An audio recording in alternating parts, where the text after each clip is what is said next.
paz do Senhor para todos. Amém. Estou feliz de poder estar aqui com vocês e eu quero agradecer publicamente a Deus, pois o sentimento que inunda o meu coração é o de gratidão. A gratidão é a primeira de todas as virtudes e a base de todas as outras. Louvar a Deus pela iniciativa que vocês tiveram de promover agora, hoje, dia 16 de dezembro de 2023, este encontro, para fechamento, resumo de 14 lições da nossa revista, da editora Betel, que trata da terceira carta do apóstolo João.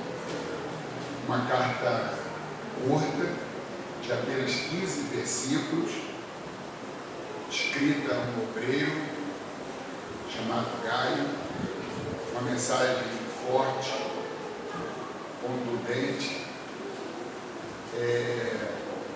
para um discípulo que recebeu censuras, porque foi reprovado no ministério de Ópicos, mas quanto a Gaio e Demétrio, receberam elogios e palavras de reconhecimento pelo trabalho prestimoso realizado por ambos. Louva a Deus pela vida do nosso pastor, Gilvan Diniz, que nos apoia, nos recebe juntamente com todos vocês. Trago um abraço da Assembleia de Deus que eu presido ali em Rua das Artes, Campo de Esplanada, a todos os nossos queridos irmãos aqui presentes, obreiros, obreiras. Feliz por reencontrar meu amigo o pastor Léo, carinhosamente chamado o pastor Léo, também o nosso querido pastor Gilson Oliveira. Louvar a Deus pelo excelente trabalho realizado pelo meu xará, superintendente da EBD, Alex. Deus vai te recompensar muito pelo zelo para a sua palavra, dedicação, ao ensino. Creio que Deus dará voos altaneiros. Eu quero viver. Estou acompanhado pelo pastor Marcos Canado, que é o meu fiel escudeiro, e louva a Deus pela sua vida também. O evangelista Silvio já fez a leitura, inclusive, dos 15 versículos da carta que nós estamos para analisar e extrair conteúdo, lições para as nossas vidas. E eu só vou pedir que vocês mantenham suas Bíblias abertas, por favor, na terceira carta de João. Eu não vou fazer a leitura corrida, como foi feita aqui, em termos oficiais, mas vou me dirigir e recortar algumas porções desse texto, alguns versículos, tá bem? Então eu peço que vocês mantenham aberta a Bíblia nesta carta, nessa passagem. Louvar a Deus pela vida do pastor Mendes, a quem tive o privilégio de cumprimentá-lo ainda na entrada. Deus o abençoe. Então vamos lá. Temos aqui a terceira carta do apóstolo João. Prefácio e saudação. O elogio de Gaio, queixa contra Antiócricos, elogio de Demétrio, saudações. São esses os assuntos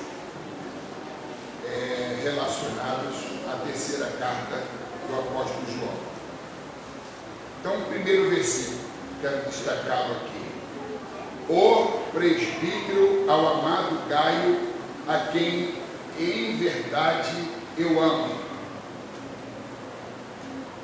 Eu poderia estar com a revista da Escola Dominical, contendo as 14 lições, mas como é um assunto extenso, distribuído em 14 domingos, a gente está aqui para resumir de forma didática, para que os irmãos compreendam os pontos principais dessa carta, dessa missiva. O apóstolo João, ele é conhecido como apóstolo do amor. Isto por causa da sua forma de interagir com os seus liderados. É um homem afetuoso. Hoje se fala muito do líder efetivo, do líder que arregaça as mangas, que sua, que trabalha, que realiza. Isto é muito positivo, ter líderes que sejam ativos e efetivos, mas a igreja, o mundo carece de líderes afetivos. E João tanto é um líder efetivo como um líder afetivo. Efetivo, que diz respeito à sua dedicação, esmero à causa do reino.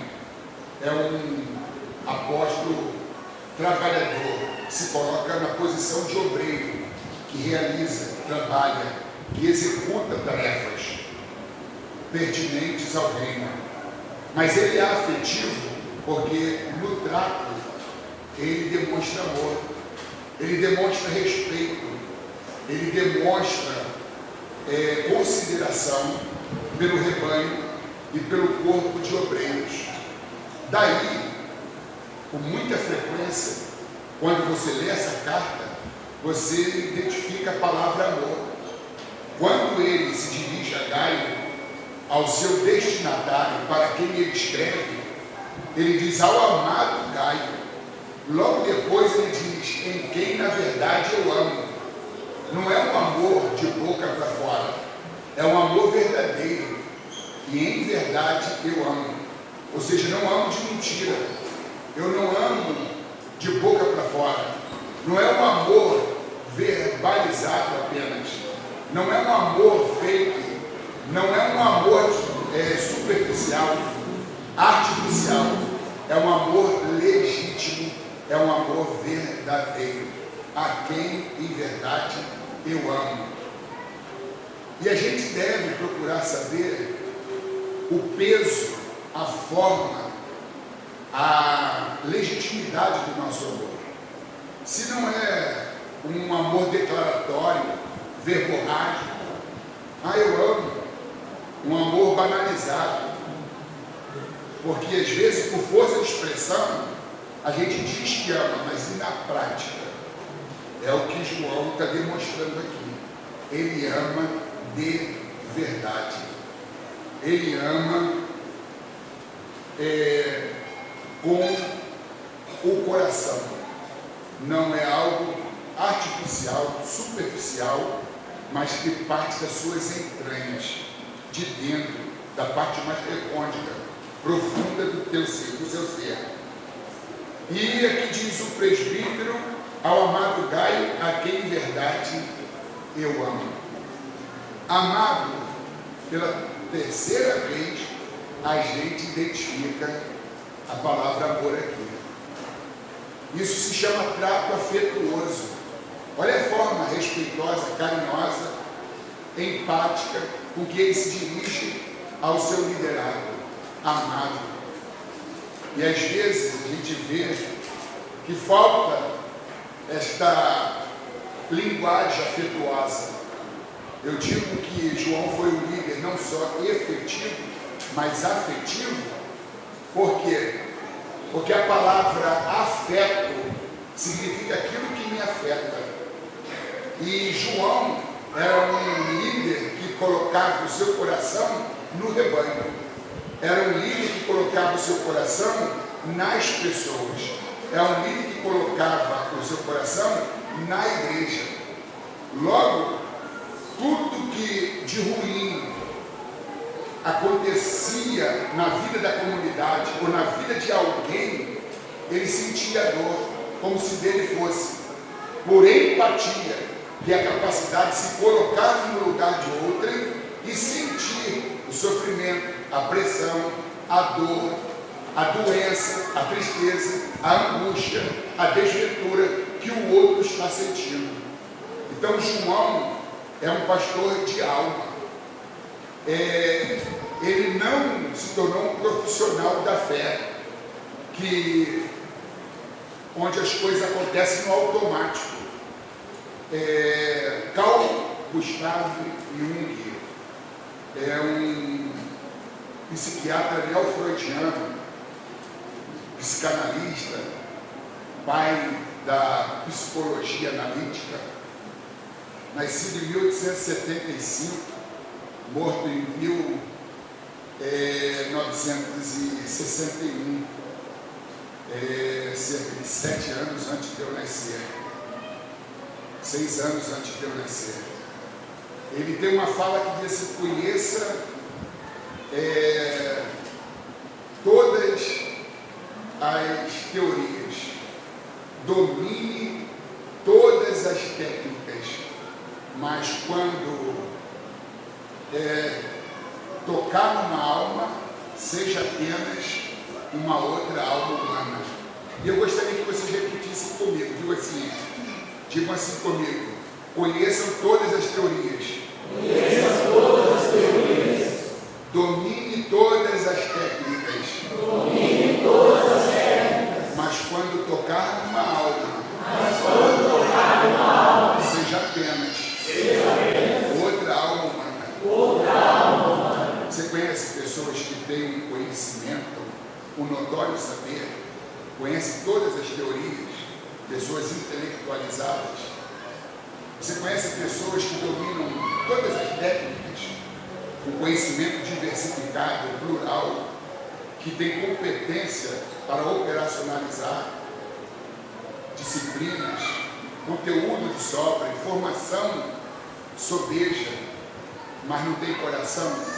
São pessoas áridas, secas, são pessoas fechadas, egoístas, pessoas que não amam, pessoas cujas falas são ácidas, pessoas destemperadas, pessoas sem pavio, ou quando não, pavios curtos. João não foi esse tipo de pessoa. Era um homem instruído, de notório saber, tinha uma larga experiência, conhecia muito a palavra de Deus, dominava muitas técnicas, mas tinha alma, tinha coração. Então que os obreiros, que as obreiras, que os pastores, que as ovelhas, elas possam investir nos estudos, se aprimorar e ter competência, legitimidade para atuar em diferentes áreas do saber, mas não percam o amor. Por aumentar a iniquidade, o amor de muitos se esfriará. É o amor de muitos, poderia ser amor de poucos pelo menos, mas a Bíblia diz de muitos, e que nós não sejamos achados dentro desses muitos cujo amor se esfriou. Eu quero, digamos, interagir com uma pessoa que está... Não tem como colocar letras garrafais, não? E unir essa frase com aquela, para não dar a entender que são 4 frases, do jeito que eu coloquei ali também. Aí depois a gente vai representá-la aqui. São 2 frases, tá bem? As 2 primeiras são uma e as 2 últimas são outra. E se possível, letras garrafais, porque eu tenho miopia e não trouxe os meus óculos. E passei já dos meus 55, né? Já estou com 56, obrigado. E está aí, desse tamanho. Mas mesmo assim eu vou ter que olhar para cá. Obrigado, isso ajudou muito, tá bem? Agora o Espírito Santo me socorreu.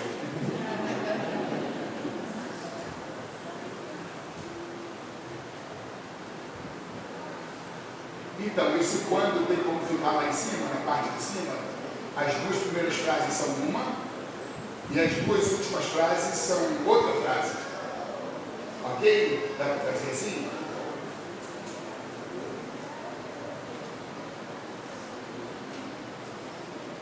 Mesmo que seja um pouquinho menor, aqui dá para a gente... Entendeu? Aquele quando de baixo fica ali do lado daquele ponto. Da forma como eu enviei para cima. Quando tiver, a gente discute também. Esse assunto eu gostaria de chamar a atenção de vocês, porque eu acredito que essas duas frases falam, na sua essência, interpretam, traduzem muito bem essa carta de João. Você está com a Bíblia aberta em 3 João? Está com a Bíblia aberta em 3 João? Vamos ler o versículo de número 2. Diz assim: amado, desejo que te vá bem em todas as coisas e que tenha saúde, assim como bem vai a tua alma. Você viu que já é pela 4ª vez que a palavra relacionada a amor, no caso aqui amado, ela aparece nesse texto? Ou seja, em 2 versículos, a palavra amor, ela aparece 4 vezes. Então isso revela o caráter amável do apóstolo João. Então, se você serve, mas sem amor, trabalha, mas sem amor, canta, mas sem amor, prega, mas sem amor, ensina, mas sem amor, rege, mas sem amor, evangeliza, mas sem amor, está na linha de frente, mas sem amor, é pura perda de tempo. Em 1 Coríntios 16, 14, diz que todas as vossas coisas sejam feitas em amor. Tudo que deve ser feito precisa ser bem feito. E como se fazer algo bem feito? Quando se faz com o coração, quando se faz com amor. Numa escala de 0 a 10, qual é o nível do amor com que você está fazendo, com que você está realizando, com que você está executando a obra de Deus? Então, peça para Deus renovar o seu amor. Teve um pastor da igreja de Éfeso que ele havia perdido o seu primeiro amor. E ele foi exortado a voltar à primeira caridade, a ter o coração na obra de Deus e no Deus da obra. Então, se for para cantar, cante com amor. Se for para varrer o chão da congregação, faça com amor. Se for para poder sair da sua casa, para vir à igreja, nesse trajeto, seja a pé ou de veículo, venha com amor. Como diz o salmista, alegrei-me quando me disseram, vamos à casa do Senhor. O amor, ele é manifestado através da alegria que você expressa quando você se propõe a fazer algo. Então, não permita que o amor e a alegria sejam comprometidos dentro do teu coração. E diz aqui o texto, versículo 2, amado, desejo que te vá bem em todas as coisas. Ele está dizendo que você tenha saúde integral, saúde psíquica, saúde emocional, saúde física e saúde espiritual. Mas a questão aqui é, João está escrevendo a Gaio, dizendo que você tenha saúde física, porque no que diz respeito à saúde espiritual e emocional, eu não tenho que me preocupar. Mas Gaio, você é um homem tão dedicado, tão comprometido com a causa, que você se doa de coração, se entrega de corpo e alma, e isso pode sim comprometer o teu vigor, a tua saúde. Isso pode acarretar em debilidades físicas. E como eu te conheço, sei que tu teme a Deus, que tu tem comunhão com Deus, tua saúde espiritual está intacta. Mas por você ser de corpo, por você ser de carne e ossos, sangue, músculo e pele, cartilagem cutânea, por você estar num corpo que se debilita, que se exaure, eu temo pela tua saúde. Então eu desejo que você vá tão bem no físico como você está bem no espiritual. Que tu tenhas saúde. Isso me remete a um jovem pastor escocês chamado Robert Murray McCain. Robert Murray McCain, isso lá no século XIX, ele nasceu em 1813 e ele colocou no seu coração um desejo enorme de evangelizar o seu país, que não é um país muito grande, a Escócia. E ele então envidou todos os esforços para levar a mensagem do Evangelho de canto a canto daquela nação. E no exercício do seu ministério, no exercício do seu chamado, ele se debruçou tanto sobre esta causa evangelizadora, missionária, que ele negligenciou a comida, as refeições, negligenciou o sono, e não se dando conta do como seu organismo estava fragilizado, debilitado e exaurido, ele continuava focado na obra, se dedicando a um chamado ativismo religioso, até que houve uma pandemia, na verdade uma epidemia de tifo, e o corpo dele já estava muito vulnerável. Ele contraiu a tifo e ficou num estado muito grave, e quando visitado por um amigo, em que ele estava naquele estado deplorável, fisicamente falando, com a voz chorosa e entrecortada, ele dizia assim para o seu amigo: meu amigo, Deus me deu um cavalo e uma mensagem. Eu matei o cavalo e agora o que fazer com a mensagem? Ele usou de uma figura de linguagem quando disse: Deus me deu um cavalo. Ele estava se referindo ao seu corpo físico, cheio de saúde e vigor, antes dele submeter o seu corpo a provas sequenciadas. E agora, à beira da morte, ele diz para o amigo: Deus me deu um cavalo e uma mensagem. Eu matei o cavalo e agora o que fazer com a mensagem? E em 1843, nasceu em 1913, 3 meses antes de completar 30 anos, ele entra em óbito, ele deixa esse plano, essa vida e morre. E é isso que pode vir a acontecer com aqueles que não, digamos, cuidam da sua saúde, não se preocupam com a sua saúde. E eu diria, se você não tem tempo para cuidar da sua saúde, vai ter que arrumar tempo para poder cuidar da sua doença. Então, seja dedicado, comprometido, mas não leve o seu corpo a um esforço, a um tipo de entrega que possa constituir num alto risco para a tua saúde ou, quem sabe, para a sua própria vida. E João está certo de que Gaio é tão dedicado, tão comprometido com a causa, que ele poderá exceder.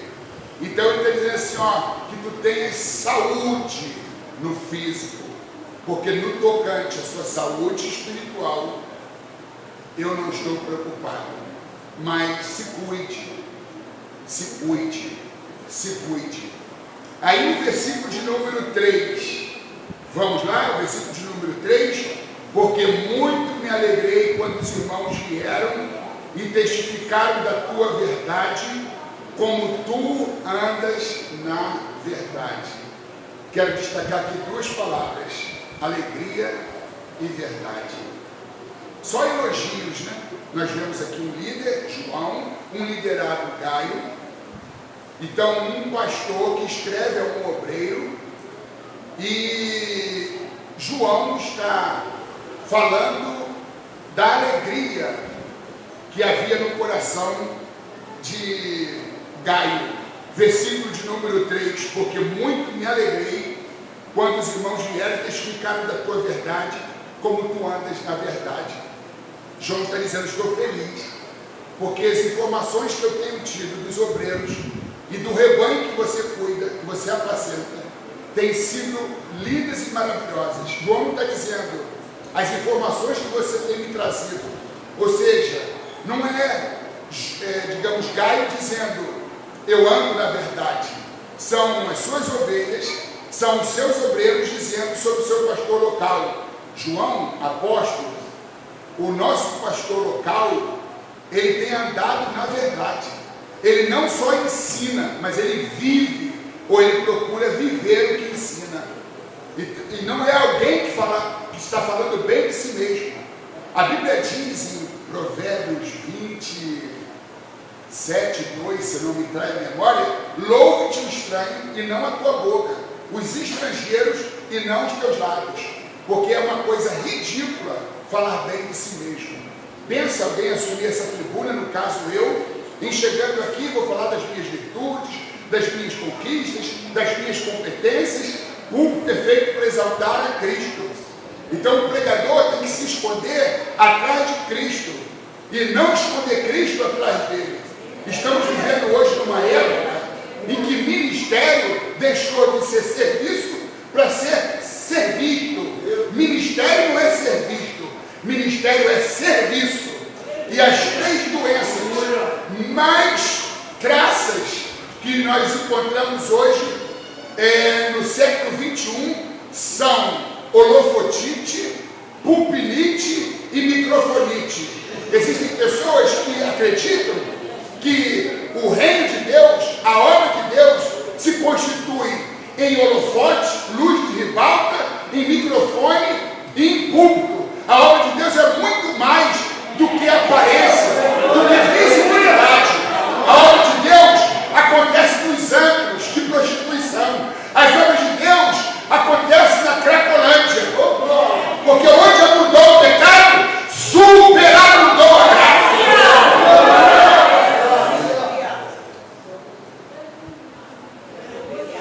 E João está elogiando o seu obreiro Gaio, porque este anda na verdade. E ele está dizendo: os teus filhos, a sua família, a família de Deus, a igreja que lhe foi confiada, os obreiros me falam do quanto você anda na verdade, do quanto você é íntegro, do quanto você é fiel.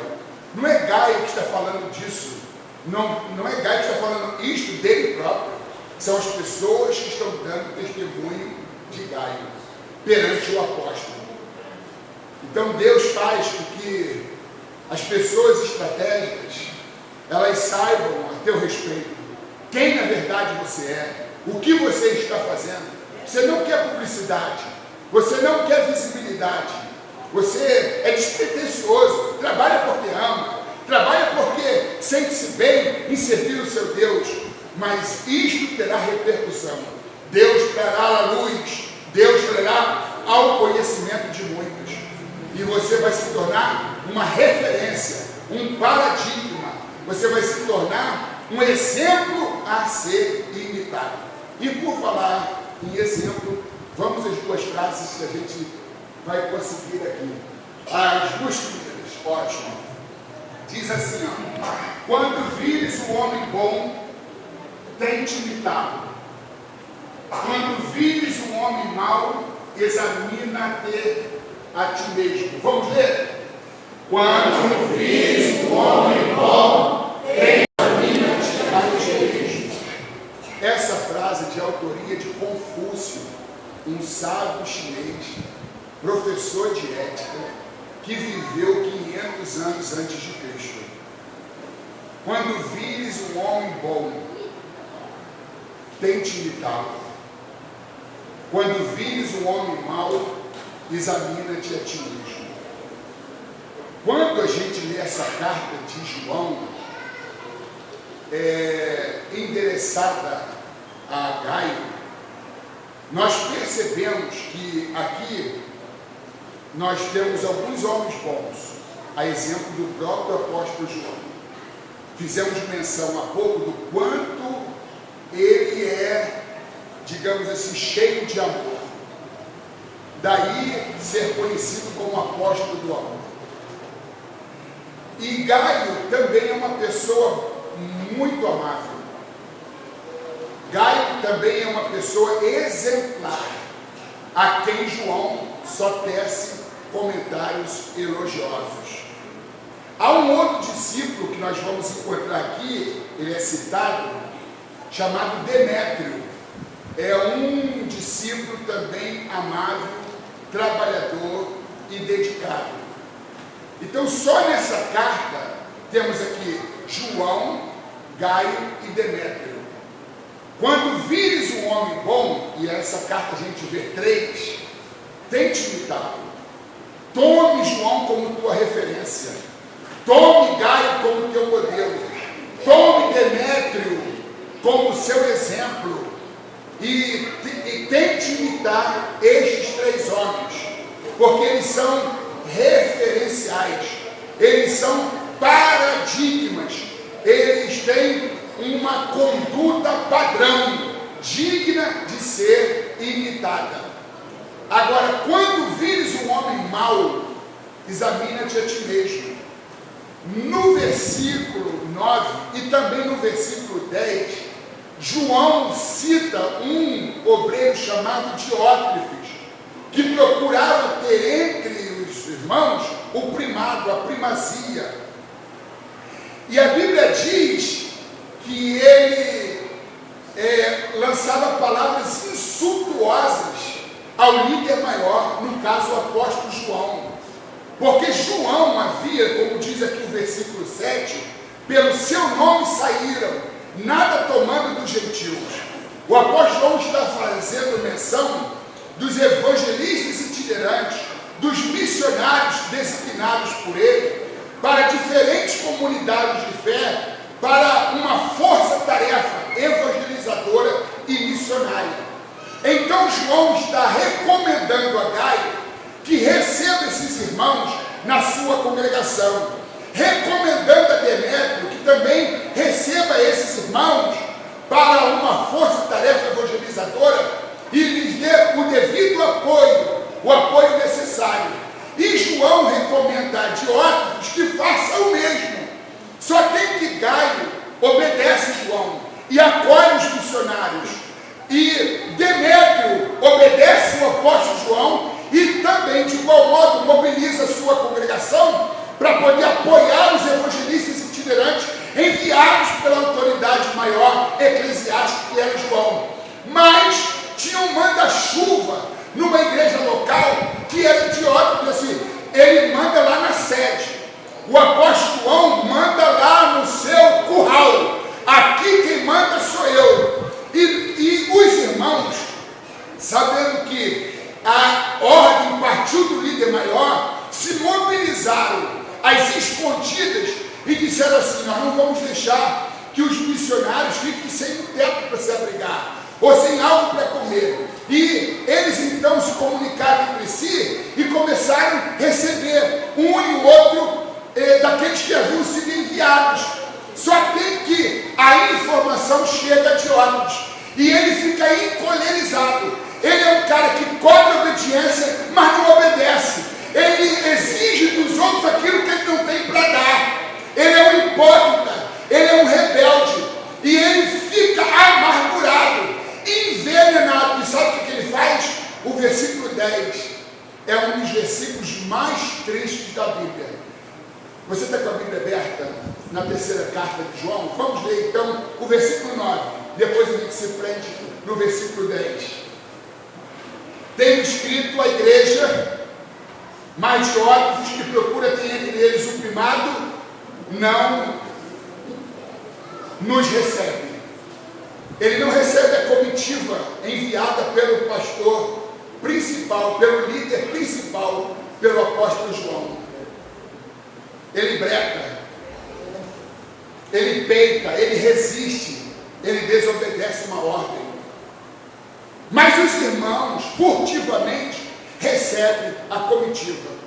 E quando ele sabe, quando ele é informado, quando ele checa a informação, o que ele faz no versículo 10? Vamos ler comigo? Pelo que se eu for, João está dizendo, eu preciso ter um encontro com esse homem. Olhar ele nos olhos e dizer determinadas coisas, determinadas verdades. Olha o que diz aqui, pelo que se eu for, trarei à memória as obras que ele faz, proferindo contra nós palavras maliciosas. Se não respeita João, o líder principal, o que não fará com os obreiros?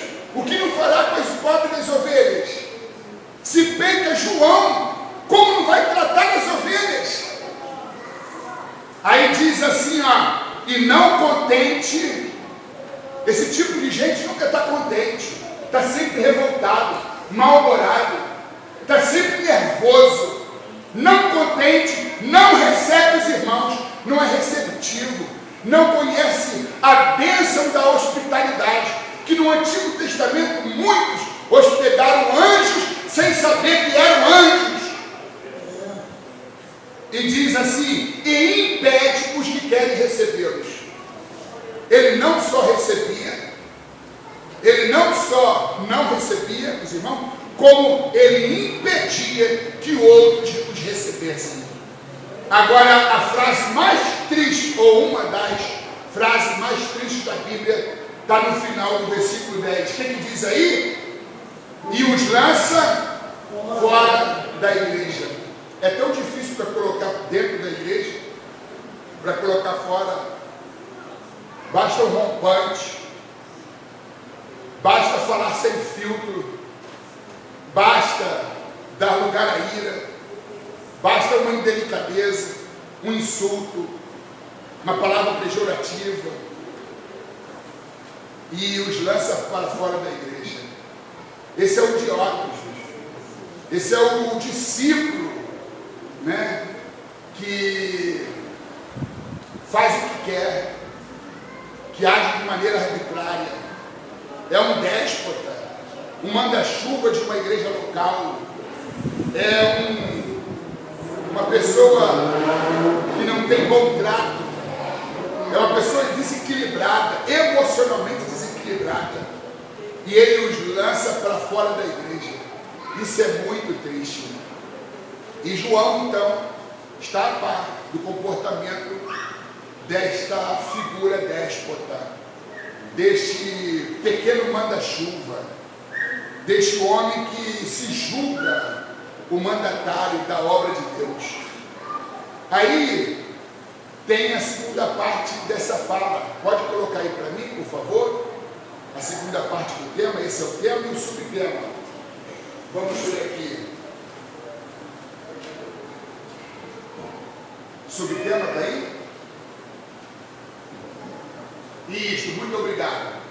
Leia comigo, vamos lá? Se não for um bom exemplo, há de se contentar em ser uma terrível advertência. Se não for um bom exemplo, um João. Se não for um bom exemplo, um Gaio. Se não for um bom exemplo, um Demétrio, há de se contentar em ser uma terrível advertência, um Diótrefes. Os Diótrefes existem não é para serem seguidos, para serem imitados. Eles servem de advertência. É o tipo de obreiro que eu não posso me espelhar. É o tipo de pessoa que eu não posso copiar, porque ele não se parece nada com Jesus. João se parece com Jesus. Gaio se parece com Jesus. Demétrio se parece com Jesus. Mas Diótrefes não. Ele não ama. Ele não tem equilíbrio emocional. Ele não tem tato. Não tem flexibilidade. Não tem comedimento. Não não tem jogo de cintura. Ele é um déspota, autocrata, autoritário. Ele não tem liderança, porque ele não usa o poder para levantar, ele usa o poder para derrubar, para fazer cair. Existem duas espécies de líderes: aqueles que levantam os que estão caídos e aqueles que derrubam os que estão de pé. E esse Diótrefes, ele põe as pessoas para fora, ele aniquila, ele esvazia a igreja, ele causa dano ao reino, ele envergonha o nome de Jesus, ele não se parece com Jesus. Aquele que nos deu a sua imagem quer ver a sua imagem em nós. Mas tu olha para Diótrefes, tu não vê Jesus. Tu olha para João, você vê. Você olha para Gaio, você enxerga. Você olha para Demétrio, Jesus está lá, através das suas ações. Mas quando você olha para Diótrefes, Jesus não aparece. Porque ele não tem gesto de grandeza. Ele não ama. Ele é um homem que nunca valorizou a essência. Nunca valorizou a essência. Se não for um bom exemplo, há de se contentar em ser uma terrível advertência. Diga comigo, quem é quem? No corpo de Cristo. Aí você vê João. João representa que parte do corpo? O coração. Daí ser chamado de apóstolo do amor. Seu coração pulsa de amor. Por 4 vezes nos primeiros 2 versículos, ele usa a palavra amor. Ao amado Gaio, em quem na verdade eu amo. Amado, aí ele deseja saúde. E depois ele diz ao amado de novo, cheio de trato afetuoso. Isso é muito bonito.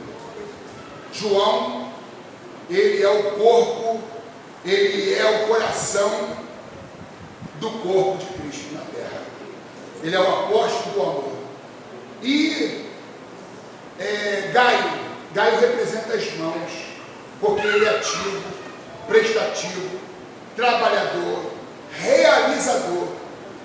E Demétrio, que também é citado, vamos localizar Demétrio aqui, está no versículo de número 12. Olha o que diz o versículo 12: todos dão testemunho de Demétrio, até a mesma verdade, e também nós testemunhamos, e vós bem sabeis que o nosso testemunho é verdadeiro. Então Demétrio, ele representa os pés do corpo de Cristo. Está comprometido com a causa da obra, ele está comprometido com a evangelização, ele está comprometido com missões. Então ele representa os pés em que o corpo se apoia para poder se locomover. Ele é um realizador. Agora tem o Diótrefes. Diga comigo de novo, quem é quem no corpo de Cristo? Quem é quem no corpo de Cristo? João é o coração. Cristo é a cabeça do corpo. Cristo é a cabeça do corpo. Gaio são as mãos do corpo. Gaio são as mãos do corpo. Demétrio são os pés do corpo. Demétrio são os pés do corpo. Agora eu vou dizer algo para vocês que vai ficar gravado aqui, que talvez escandalize alguns, mas não é a minha pretensão fazê-lo, escandalizar ninguém. Mas olha só, o corpo tem a cabeça, Jesus, tem o coração, que é João, tem as mãos, que são Gaio, e os pés, que são Demétrio. O que Diótrefes, esse déspota, autoritário, autocrata, cuja liderança é abusiva, esse manda-chuva de igreja, o que Diótrefes representa no corpo? Qual é a parte do corpo?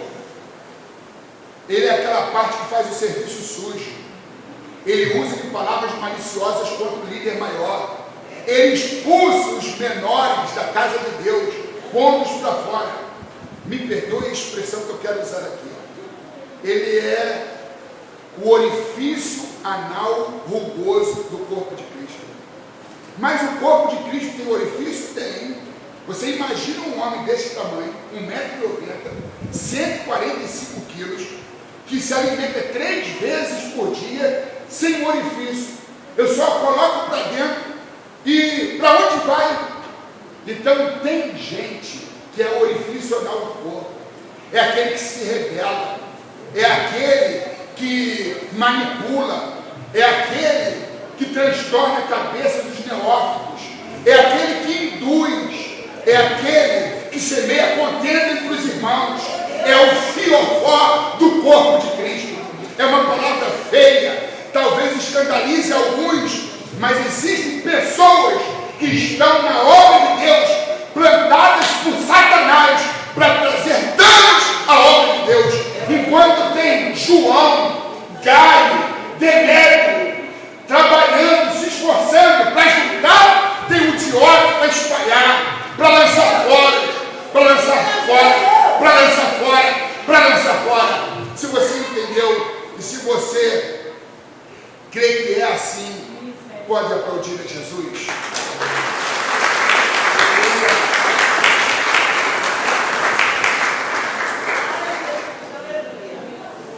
Diga comigo, corte barato. Diga você comigo, corte barato. Antes que fique caro.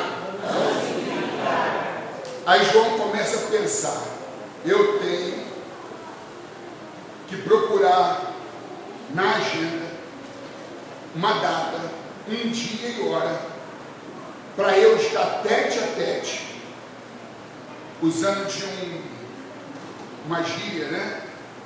Aqui de São Paulo, mano a mano, com esse cara, olhar nos olhos dele,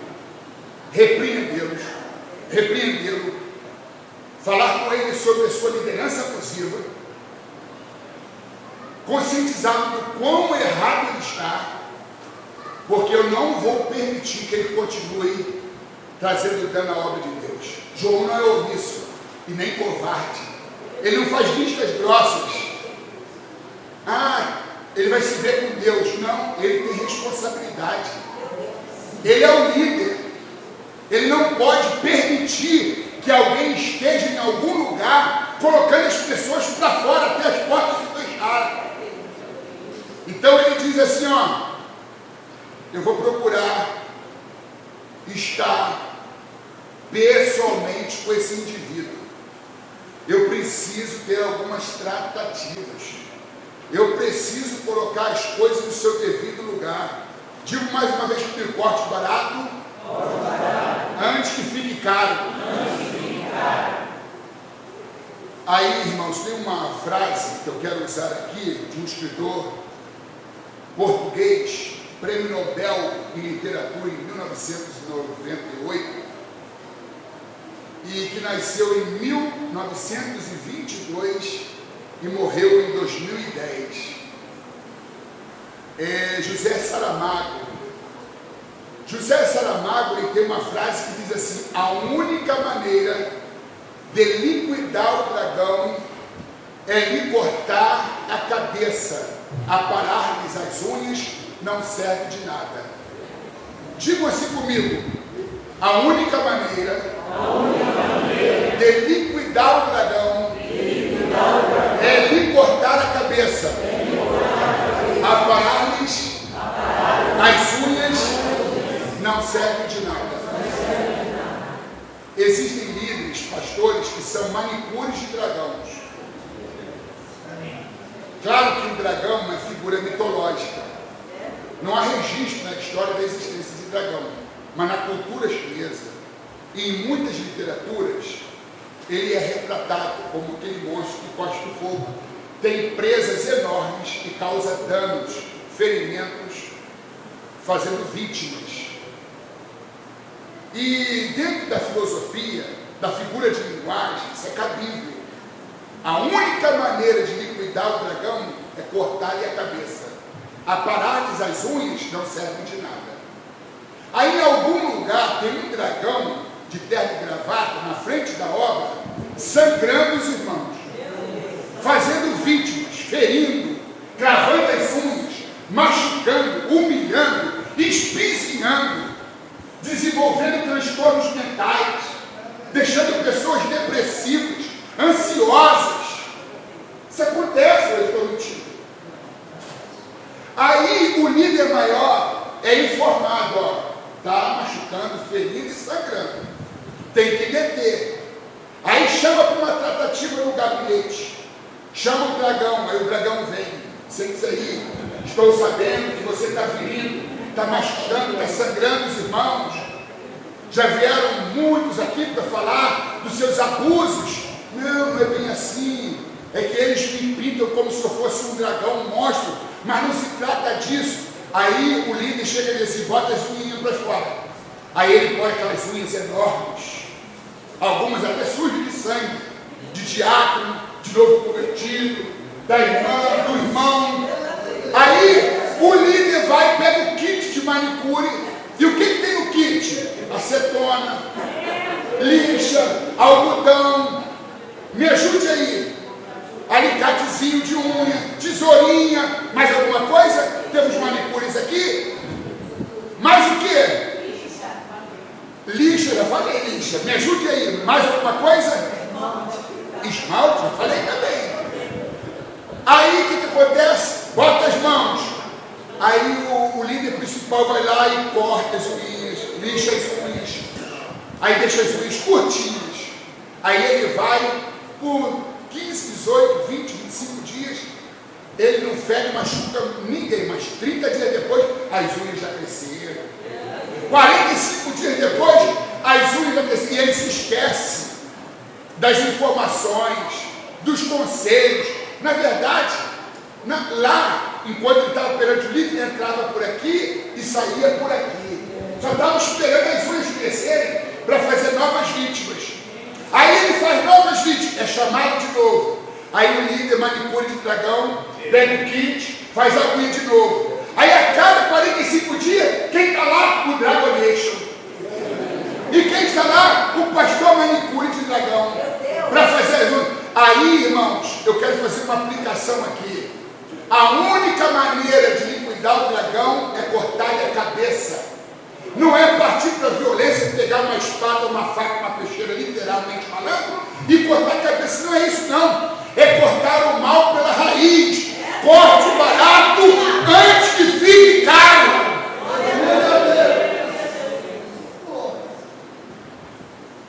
Aí alguém diz assim, não, mas o Evangelho não ensina isso. Quem poupa o lobo sacrifica a ovelha. Aleluia.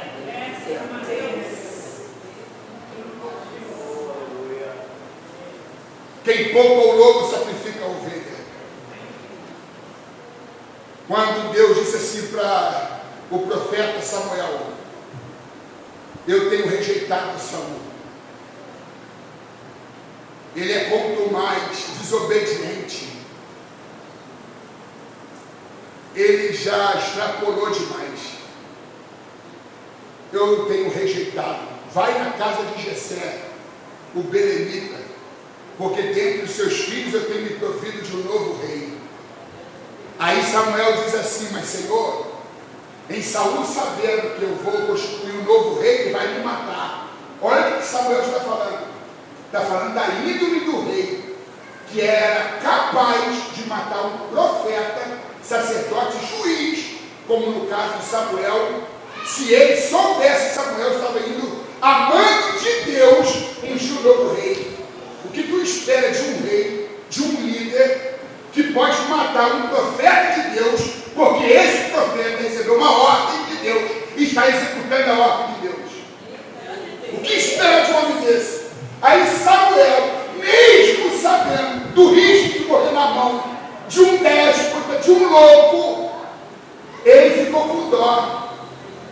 Aí Deus diz, lá em 1 Samuel diz assim, por que tens dó de Saul, enquanto eu o tenho rejeitado? Tem muita gente assim.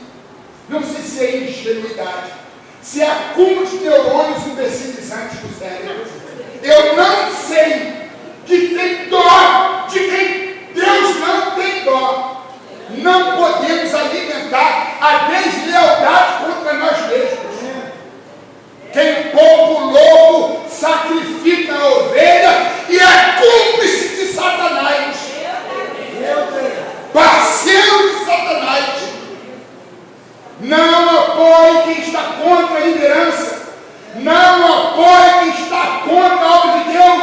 esvaziando a casa de Deus.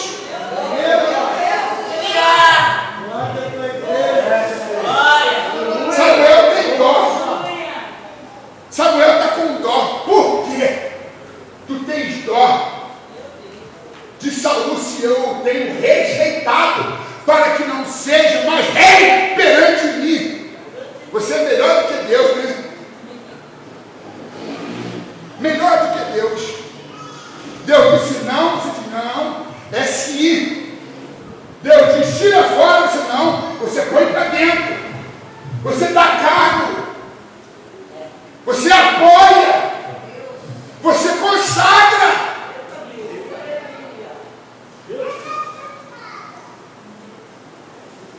Você alimenta o monstro. A única maneira de liquidar o dragão é lhe cortar a cabeça. Aparar as unhas não serve de nada. João está dizendo, eu vou estar lá, frente a frente, tete a tete, mano a mano. Vou dizer como esse povo, vou colocar ele no lugar dele, vou destituí-lo da posição. Não posso alimentar deslealdade contra mim mesmo. Eu não posso, diga assim comigo, a cobra, o sapo, e o macaco. Ouça essa. Em cima de uma árvore tinha um macaco. Ele havia visto uma cobra venenosa que tinha feito muitas vítimas entrar dentro de um buraco. Então ele desceu, foi lá e colocou uma pedra enorme naquele buraco.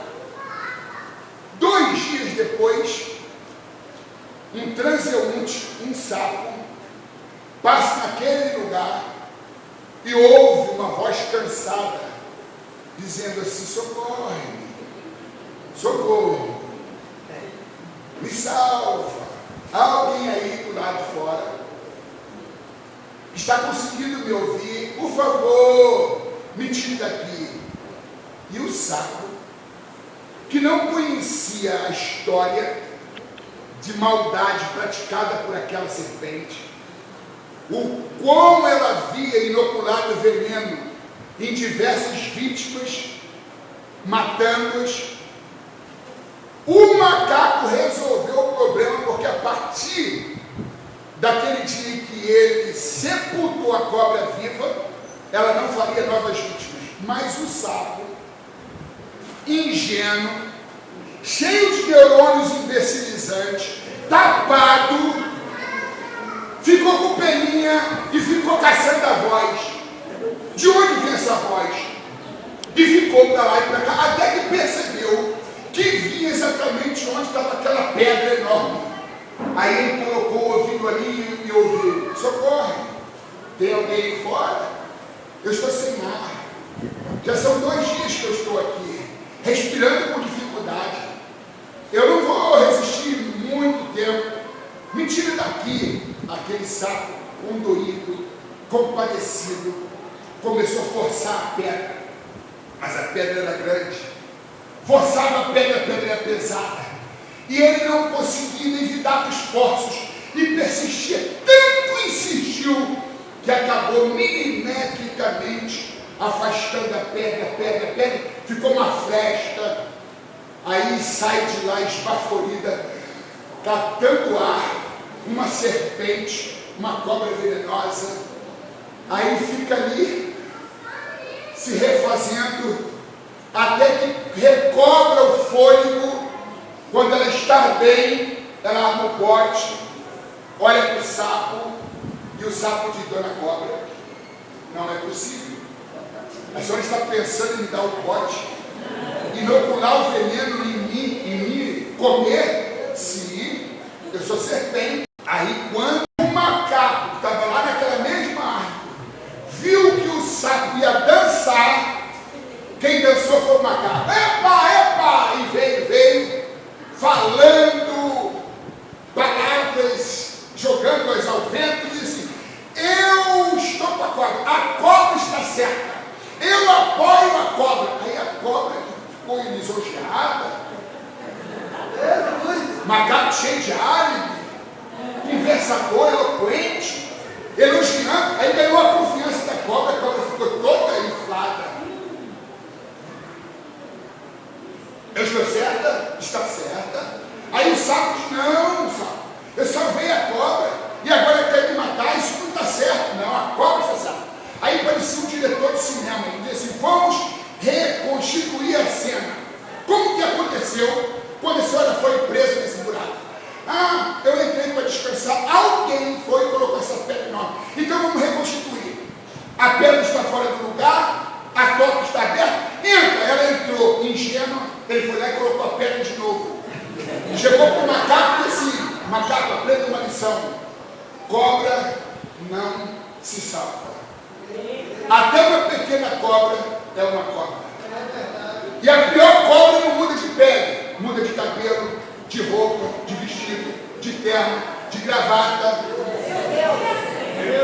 A Bíblia diz que pegarão as serpentes e não lhe causarão dano algum.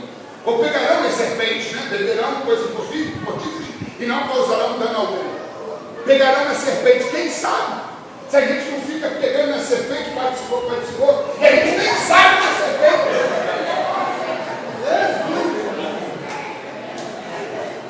A gente nem se deu conta da letalidade.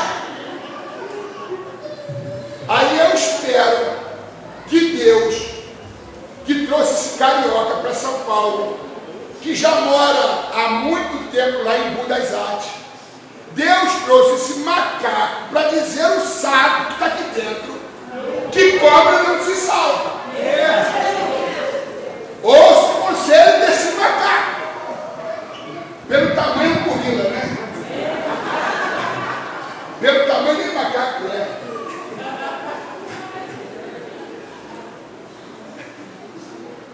Mas tem gente assim, síndrome do profeta Samuel. Tadinho, Senhor. Deus está dizendo, eu cortei. Eu coloquei a pedra em cima. Mas ela está sem ar, Senhor. Saul quer respirar. Deixa Saul morrer. É forte, né? Não estou aqui para poder condenar ninguém, não. É a Bíblia. Ou você quer ser melhor do que Deus? Cobra não se salva. O poder é sempre perigoso. Ele atrai os piores e corrompe os melhores.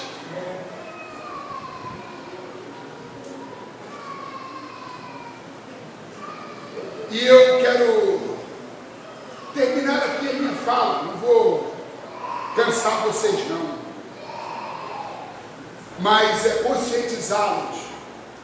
Quem é quem no corpo de Cristo?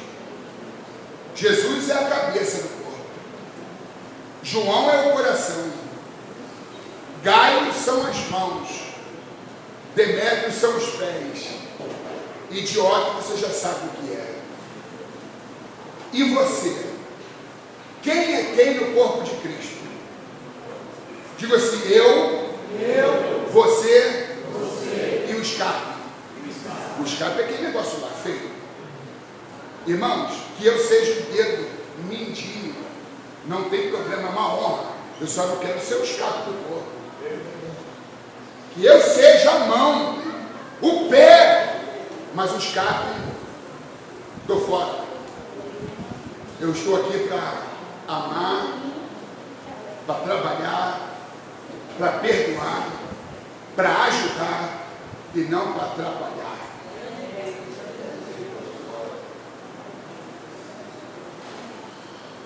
Diótrefes foi reprovado. É um discípulo autônomo. Ele não segue regras, não segue ordem. Ele arbitra, é arbitrário. Ele é rebelde. Ele é um déspota.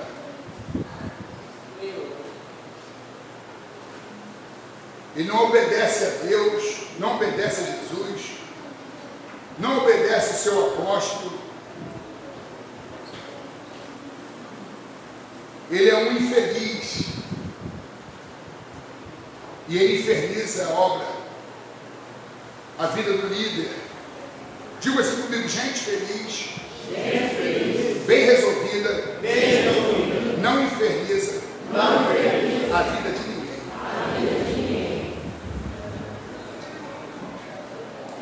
Mas esse infeliz quer tornar a vida de outros também infeliz. Por isso que João, ele diz assim no versículo 13: tinha muito que escrever, mas não quero escrever-te com tinta e pena. Versículo 14: espero, porém, ver-te brevemente, e falaremos de boca a boca. Gaio, me aguarde, eu estou indo aí. Quero muito conversar com você presencialmente e aproveitar e ter um encontro com aquele fiofó. Está fazendo sujeira, causando danos à obra. Ele tem que ser afastado, ele tem que ser banido, porque ele é aquela parte do corpo que faz o serviço sujo. E aqui está a parte do corpo que faz o serviço limpo. Vocês podem aplaudir Jesus.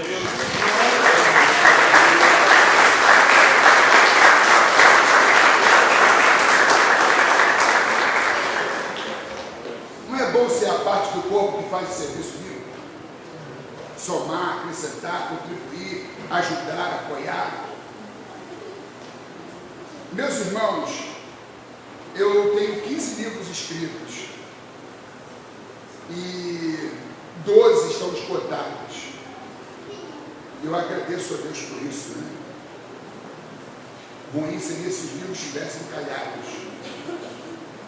Mas eu tenho 3 dos 15 que eu ainda tenho em quantidade, até porque 2 deles são lançamentos. Eu tenho aqui, se o pastor me permitir, um lugarzinho lá para nos apoiar, colocar, já está lá, que bom. O pastor que me recebe aqui com todo carinho,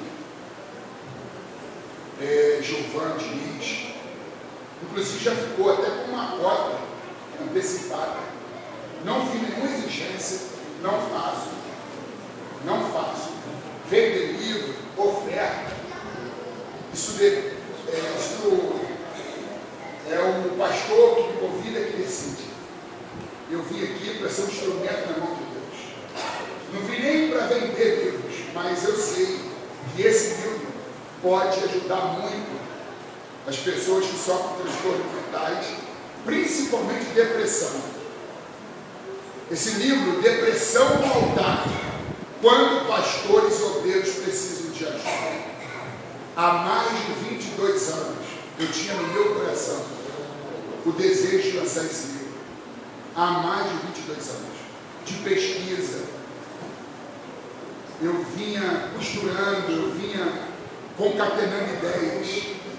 Aí, em 22 anos de trabalho, você adquire uma obra dessa e consegue ler em 60 dias ou 30 dias, terá o conhecimento em 60 dias ou 30, que eu levei 22 anos para adquirir. É um livro de tamanho grande, com verniz localizado, orelhas. É um livro de 360 páginas, 320 páginas. Custa R$50. Esse livro aqui saiu agora dia 10 de novembro. Não tem 40 dias que saiu do forno. Não há erro nos planos de Deus. É preciso confiar em Deus, mesmo quando não entendemos nada. É um livro de caminhada de fé. Vai dar assim uma força sobrenatural,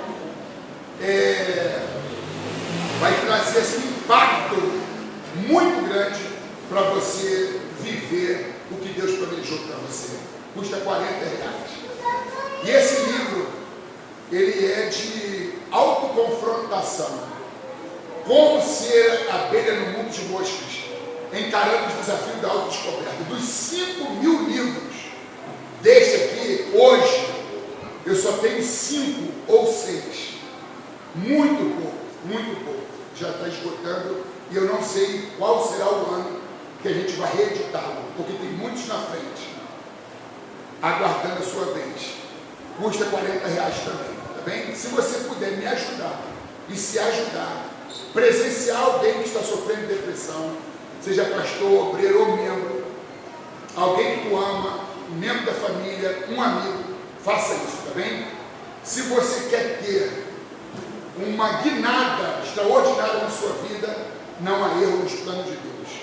Se você quer se parecer mais com Jesus, como ser abelha no mundo de moscas, encarando os desafios da autodescoberta. Deus abençoe a todos. Vou perguntar aqui ao pastor, qual desses livros o senhor não tem? Escolha um de presente do senhor. Já escolheu. Vocês podem aplaudir a Jesus? Deus abençoe. Deus abençoe o pastor Alex.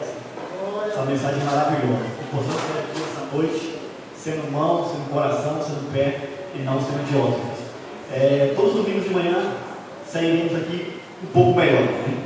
Então eu quero reforçar e te convidar a você vir para a escola dominical. Todos os domingos estamos aqui. Né? Então vem na presença do Senhor. Irmãos, hoje foi o encerramento, né? Porque já entrou o final do ano, o pessoal vai viajar, tem festas.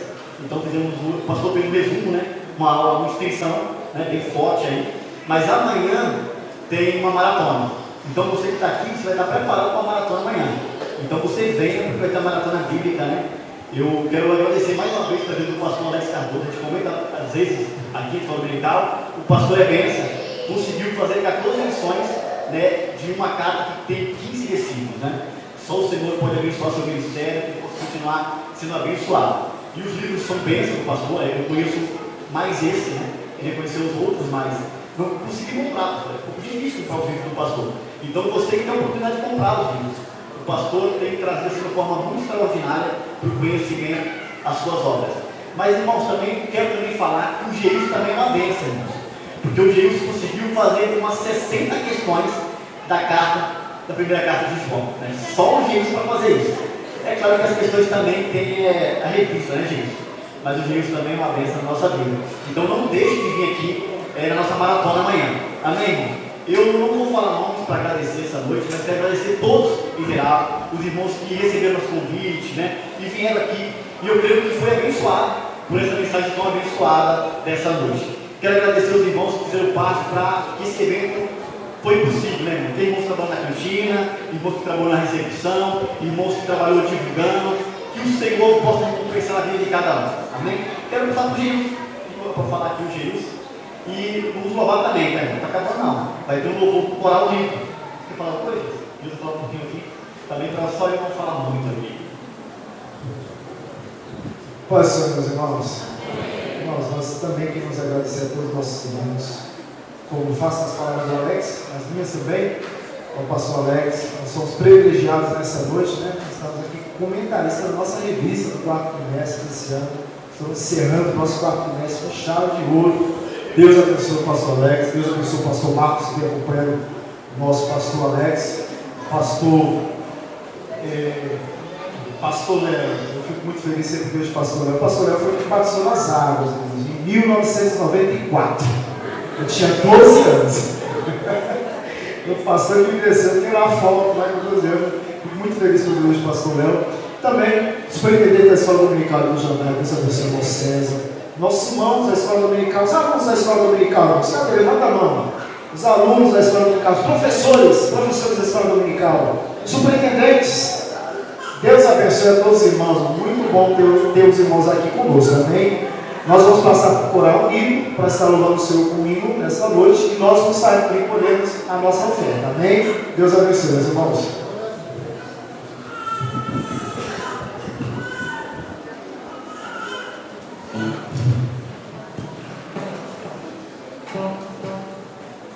Glória a Deus.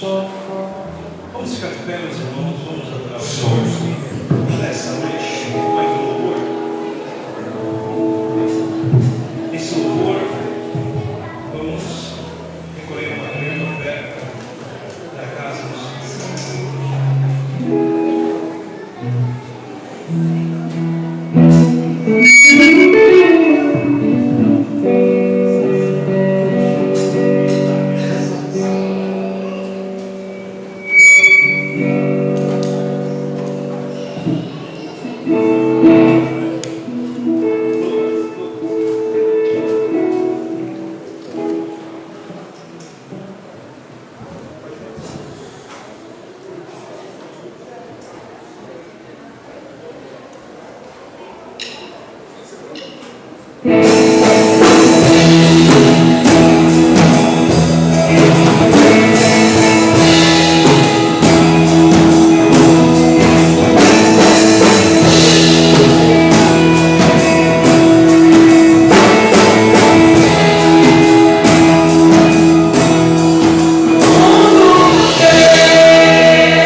uma vez, irmão, agradecer a todos os irmãos.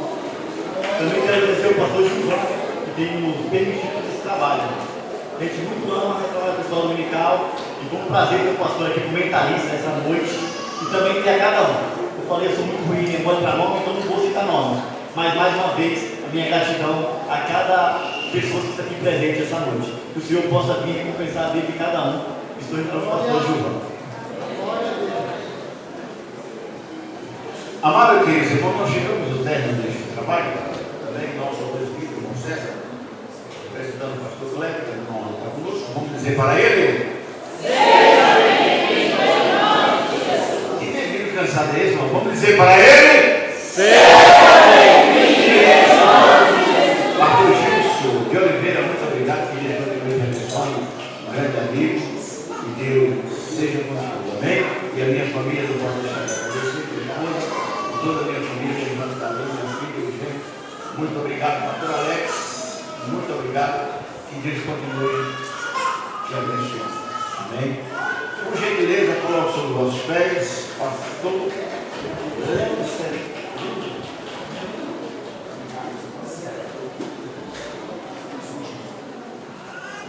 Agradecemos a Deus. Pai de amor e bondade, te louvamos e te agradecemos neste momento pelo grande privilégio que tivemos de estarmos nessa casa de oração, juntamente com o nosso pastor, o pastor Giovanni Diniz, dirigente dessa casa. Senhor, e por tudo que aqui pudemos participar nesta noite, os louvores aos quais participamos e sentimos aqui a Tua presença gloriosa nesses momentos, Senhor. E pela Tua palavra a nós ministrada pelo Teu servo, pastor Alex Cardoso, Senhor, que nos trouxe uma palavra, Senhor amado, de reflexão muito forte para que continuemos, Senhor, instrumento nas Tuas mãos, Senhor, até que venhas arrebatar a Tua igreja. Pai querido, te agradecendo pela vida, da liderança da Escola Bíblica Dominical dessa igreja, que continue, Senhor, promovendo trabalhos tais fazestes, trazendo, Senhor, palavra que venha enriquecer o nosso conhecimento, para que sejamos alvo da Tua graça, da Tua bondade, da Tua misericórdia, no que diz respeito a vivermos uma vida cristã que agrade a Ti, Senhor.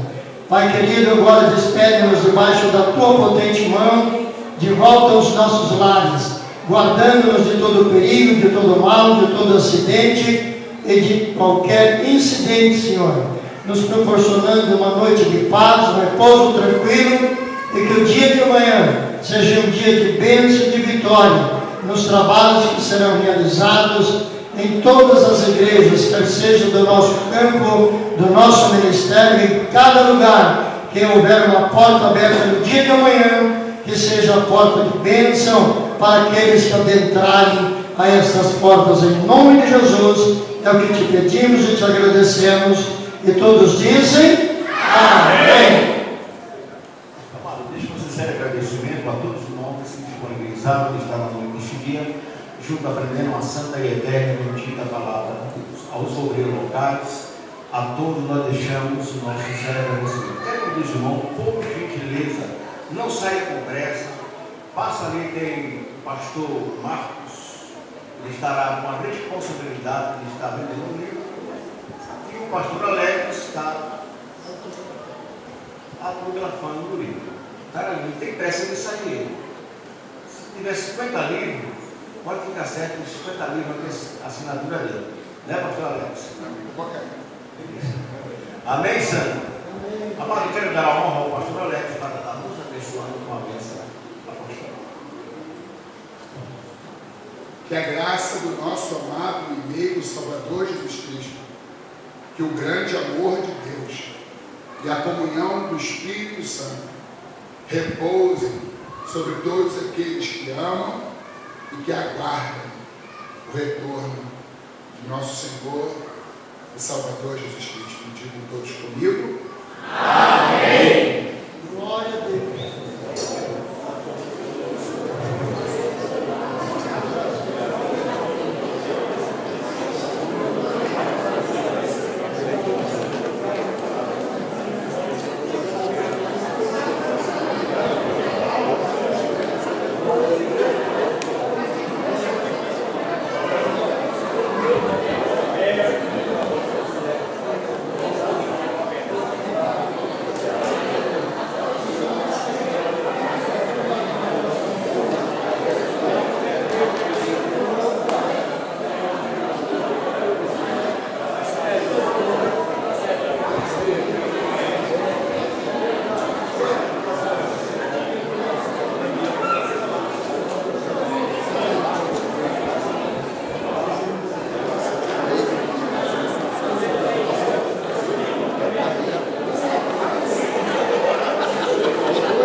Essa só?